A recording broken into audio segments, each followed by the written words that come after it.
Welcome, everyone. On today's interview, we're going to talk about our forthcoming movie, No One Lives, um, directed by Andy Demo. And so I was giving him the director's share, but he refused.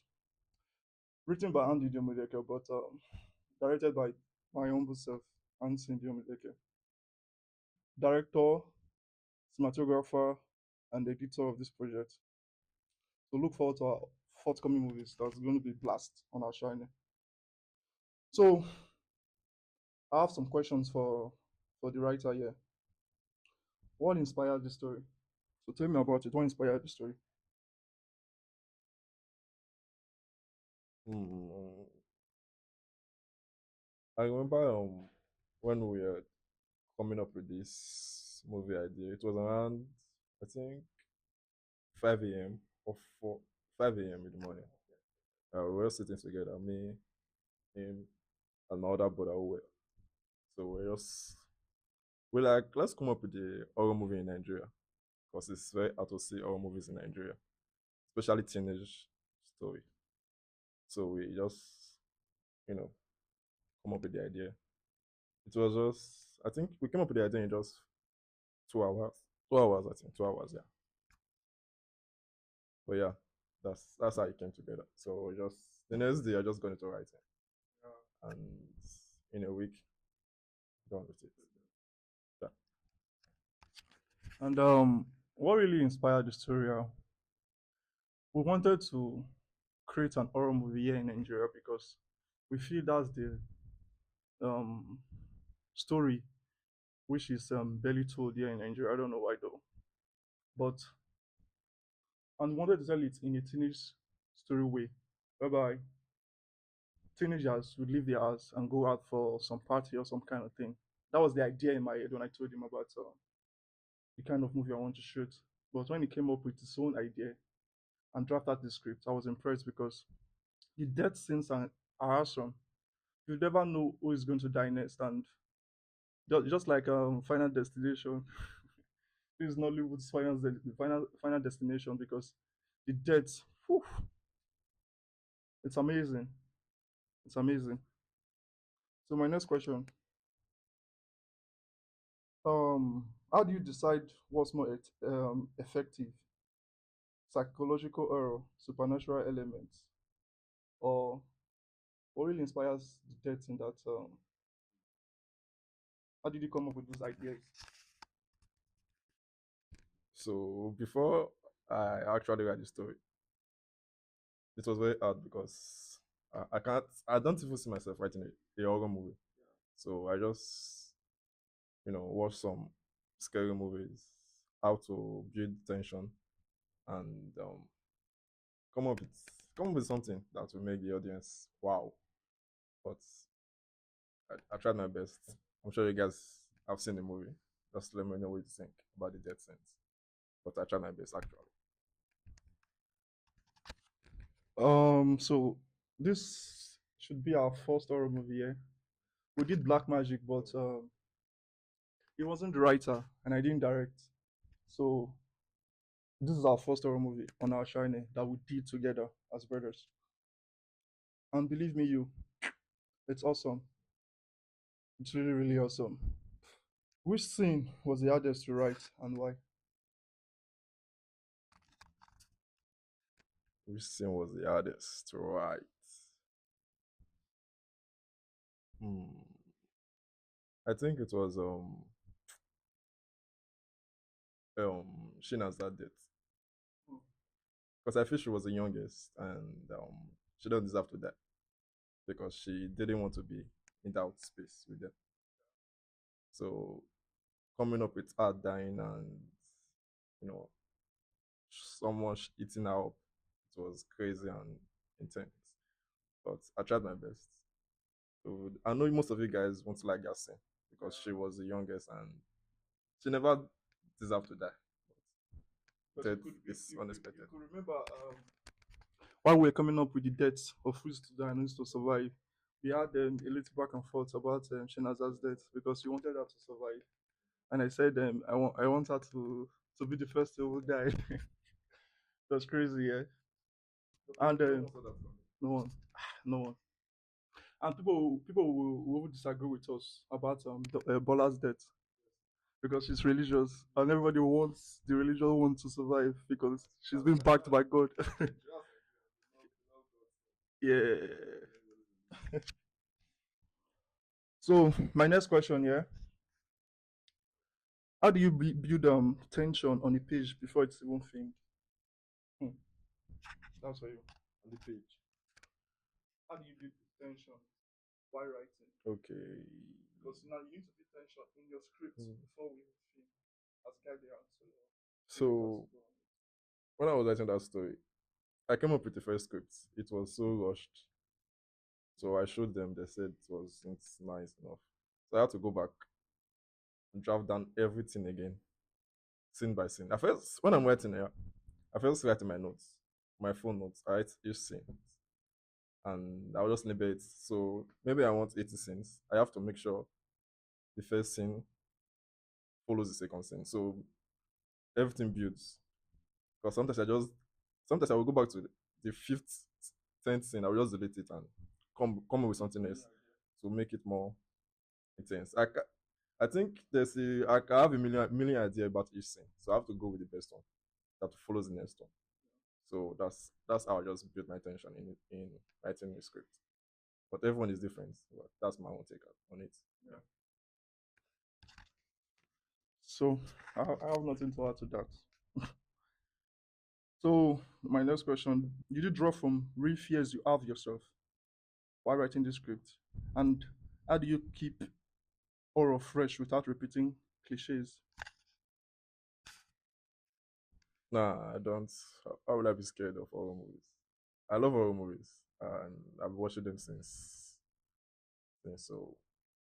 But coming up with new things to make it not cliche, I think you just have to know what you're writing and read it back to back to back for showing other people.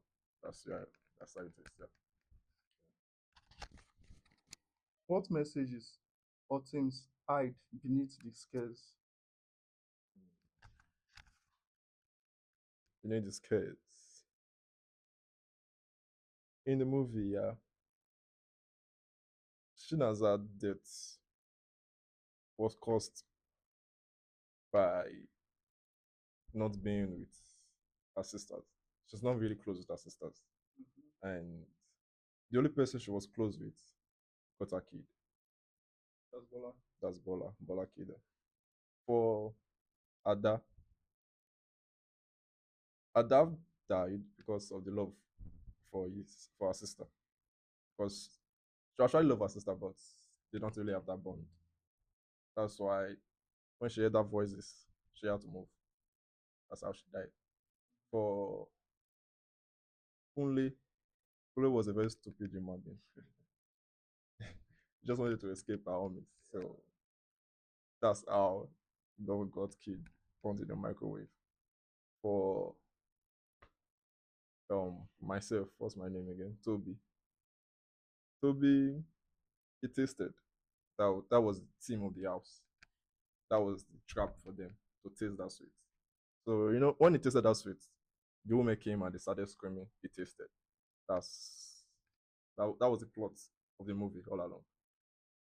He tasted. Yeah, that was the whole death for me. So that means initially the death is supposed to start with anybody who tasted the sweet, but they didn't taste the sweet until later on, which actually delayed the death. Hmm. That makes sense. Did you envision specific actors while writing these characters? Hmm. So I think we already know our cast in the movie before we actually came up with the story because we are like a team and we when I came up with the story and I wrote the scripts, I wish her to change some because we usually talk a lot and we share ideas. She gave me her own point of view and also did some corrections. So yeah, I already saw everybody in the movie, the character before I finished the script. Yeah.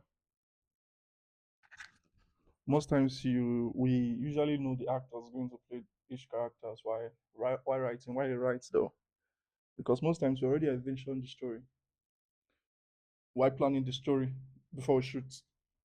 So coming up with your actors actually matters while writing a story, because you know who can deliver that specific role you have. For the director, what's your approach to creating fear virtually? Lighting, camera angles, sound designs. So for me, the most essential role for creating fear when it comes to horror movies is actually sound design. I think that plays a major role.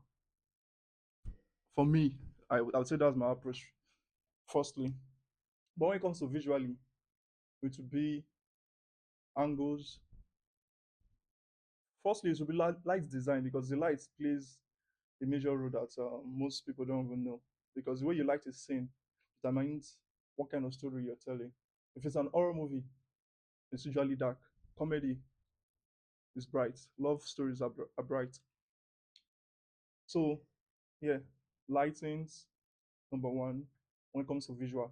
Lightings, camera angles, and delay the shoot. You don't have to rush your shoots, because you need to keep your audience guessing what next is going to happen. That's it. Second question: how do you balance suspense with with sudden jump scares? I think suspense and jump scare is actually different, though similar. Because suspense, you just have to keep your audience uh, head all over the scene, because they don't know what's going to happen next. Because that's not jump scare. But jump scare is you expecting something to happen, though you know this thing will happen, but all of a sudden, with the sound design and the whatever you want to appear in that scene appears suddenly, you be scared. That's how the jump scare usually happens, because you know something is supposed to happen. You know something is coming out from this place, but you've been expecting it to come out, but it's not coming out. Then all of a sudden, it burst out. That's jump scare, and that's actually work with horror movie. And too many jump scares, it kills the tension. So you don't have to put in a lot of jump scares in your horror movie. It doesn't work like that. Build your tension, build your suspense, a few jump scares, and that's my approach though. I don't know about other directors. The other directors I look up to when it comes to horror movie, because this was my first, and I learned a lot from YouTube. That's my film school. Which scene was the most technical, challenging to shoot? Ah, this scene we shot this scene at around 4 a.m. or 5 a.m. My brain was tired. I was fatigued, and I guess the Okas were tired already. We didn't start early that day though, so that was why. The scene, the Shali Shali scene, yeah.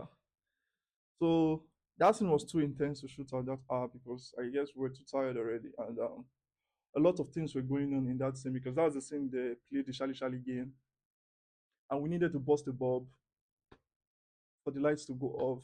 We needed the Ebola to levitate in the air.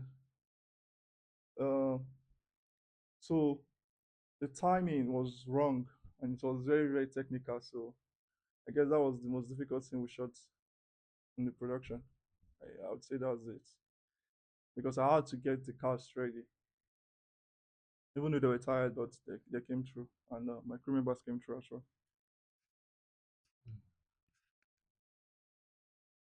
Did you allow actors to improvise or did you stick strictly to the script? Improvising, I would say it works, because most times, if there's room for you to improvise, I see no reason why you shouldn't improvise, because going word for word for script, sometimes I think for me, I think it doesn't work. But I just allow the actors to do what actually works for them best. Because if this actor is good for improvising, then Allah, there's room for you to improvise as long as you're delivering the lines in a believable way that the audience can actually relate to what you're saying. Then I don't see a reason why you don't have to improvise. You get me? So it works for me. You have to improvise if you want to improvise. Then if you think that sticking to the script is what actually works for you, then I don't see a reason you shouldn't stick to the script. Yeah. How do you prepare actors for emotional, intense, or terrifying scenes? Emotionally intense or terrifying. So when it comes to emotional intense scenes, I would say most of the work has to be the work of the actor because what can the director do? We just talk about the scene first, but if the actor can deliver, there's a little work for the director if the actor can actually deliver. Most things I do are explain the scene and how I want that scene to be. So I just hope I get a great actor on set that's actually able to deliver those emotional scenes.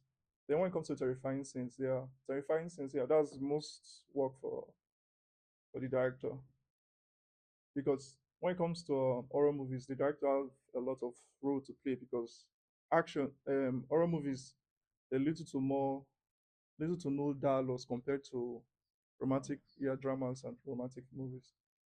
So that's work for the director, cinematographer, editor, sound designer, and every other crew members in set. Yeah.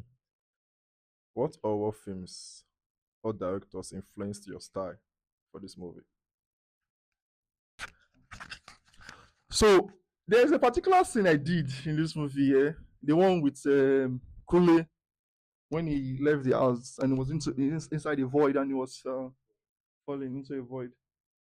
That I got inspiration from Get Out by Jordan Peele. He influenced this horror movie. I won't lie because I watched Get Out. I watched a lot of horror movies while growing up. So there's a lot of directors I look up to. But why shooting this movie? I was really into Get Out because I saw that movie a few days before we came up with the idea. So I watched that scene over and over, and I was impressed with the void scene. So I wanted that scene. I wanted something like that in this horror movie.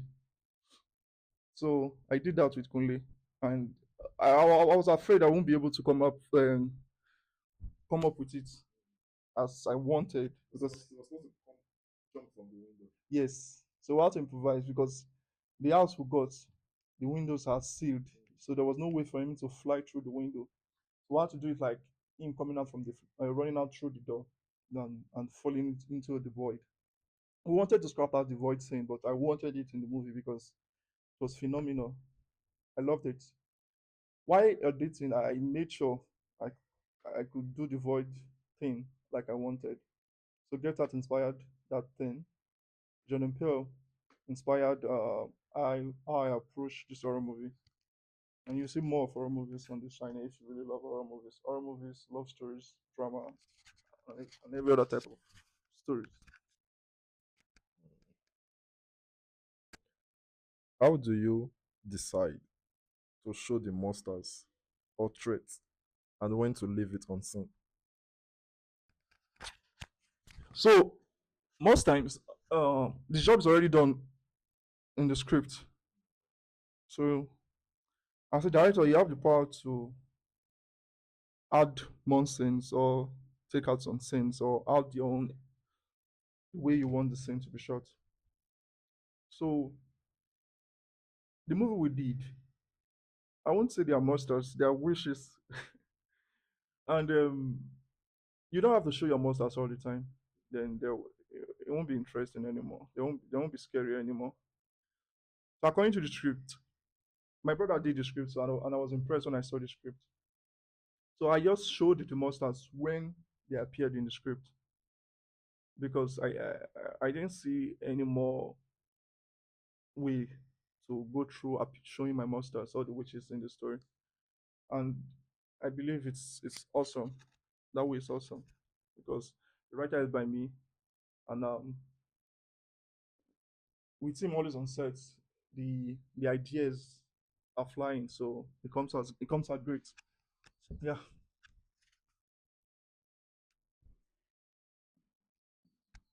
What do you want the audience to feel working out or finish watching the movie? I want them to feel fear. Uh, yeah, that's what I want the audience to feel. I want them confused. It's a short. It's not a short thing, but it's I would say it's short because it's just an hour and a few minutes. And most stories demand more than that duration to show what actually caused everything.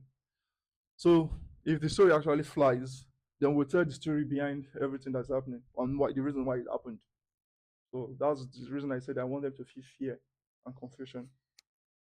So let us know when you watch the movie what you felt while watching our movie. That's Over. So I have a question for you. Do you think this story is worth telling?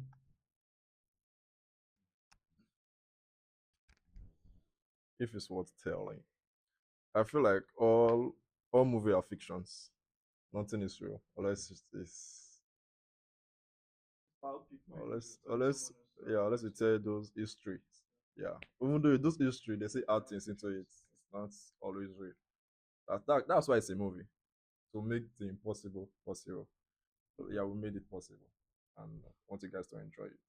Watch.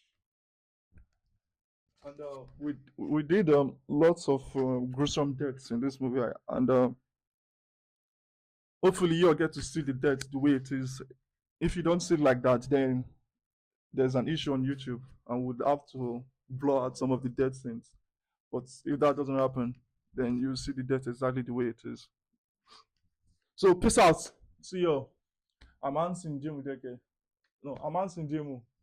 And Andy Diomo. watch out for our movies on Asia's Light Studios. Gang.